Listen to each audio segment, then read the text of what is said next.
1 കൊരിന്ത്യർ 6 അധ്യായം 12 വാക്യം. സകലത്തിനും എനിക്ക് കർത്തവ്യമുണ്ട്, എങ്കിലും സകലവും പ്രയോജനമുള്ളതല്ല. സകലത്തിനും എനിക്ക് കർത്തവ്യമുണ്ട്, എങ്കിലും ഞാൻ യാതൊന്നിനും അധീനനാകയില്ല. 1 കൊരിന്ത്യർ 6 അധ്യായം 12 വാക്യം ക്രിസ്തീയ സ്വാതന്ത്ര്യത്തിൻ്റെ സുവർണ നിയമമാണ്. ഇതൊരു നേരിട്ടുള്ള ഉദ്ധരണി അല്ല എങ്കിലും പഴയ നിയമത്തിലെ നാസീർ വ്രതക്കാരുടെ ജീവിതത്തിൽ ഇതിൻ്റെ നിഴലുകളുണ്ട്.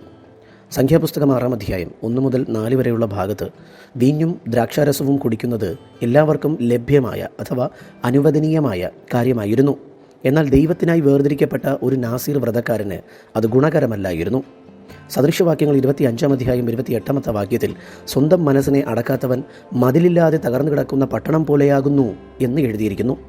ലഭ്യമെന്ന് കരുതി അഥവാ കർത്തവ്യമുണ്ട് എന്ന് കരുതി എന്തിനും മുതിരുന്നവൻ ആത്മീയമായി തകരും എന്ന മുന്നറിയിപ്പ് ഇവിടെയുണ്ട്. വിശുദ്ധ പൗലോസ് ദൈവത്തിൻ്റെ പരിശുദ്ധാത്മാവിനാൽ എന്തുകൊണ്ട് ഈ വചനം ഇവിടെ ഇപ്രകാരം എഴുതി?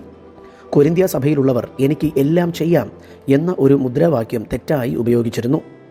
വിശ്വാസം എന്നാൽ തോന്നിയതുപോലെ ജീവിക്കാനുള്ള അനുവാദമല്ല എന്ന് അവരെ ബോധ്യപ്പെടുത്താൻ വേണ്ടിയാണ് വിശുദ്ധ പൗലോസ് ദൈവത്തിൻ്റെ പരിശുദ്ധാത്മാവിനാൽ ഈ വചനഭാഗം അവിടെ എഴുതി അവരെ അറിയിച്ചിരിക്കുന്നത്. ലൈംഗിക അരാജകത്വത്തെയും ആഹാര കാര്യങ്ങളെയും ന്യായീകരിക്കാൻ അവർ സ്വാതന്ത്ര്യത്തെ ഉപയോഗിച്ചപ്പോൾ പൗലോസ് അതിന് 2 അതിരുകൾ നിശ്ചയിച്ചു.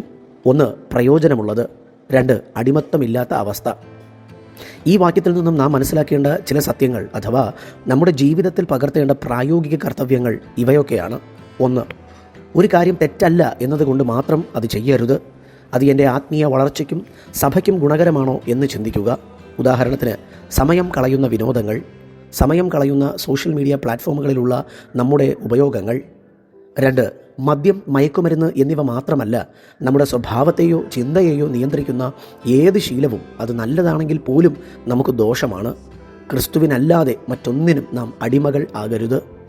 3, സ്വാതന്ത്ര്യം എന്നത് എനിക്ക് ഇഷ്ടമുള്ളത് ചെയ്യുക എന്നതല്ല, മറിച്ച് ദൈവത്തിന് ഇഷ്ടമുള്ളത് ചെയ്യാൻ കഴിയുക എന്നതാണ്. ചുരുക്കത്തിൽ, പാപം ചെയ്യാനുള്ള സ്വാതന്ത്ര്യമല്ല, മറിച്ച് പാപം ചെയ്യാതിരിക്കാനുള്ള കരുത്താണ് ക്രിസ്തീയ സ്വാതന്ത്ര്യം. നമ്മുടെ ജീവിതം ആത്മീയമായി ലാഭകരമാണോ എന്നതാണ് ചിന്തിക്കേണ്ട വിഷയം. ഇന്ന് ഈ വചനത്താൽ ദൈവം നിങ്ങളെ സമൃദ്ധമായി അനുഗ്രഹിക്കുമാറാകട്ടെ. ആമേൻ.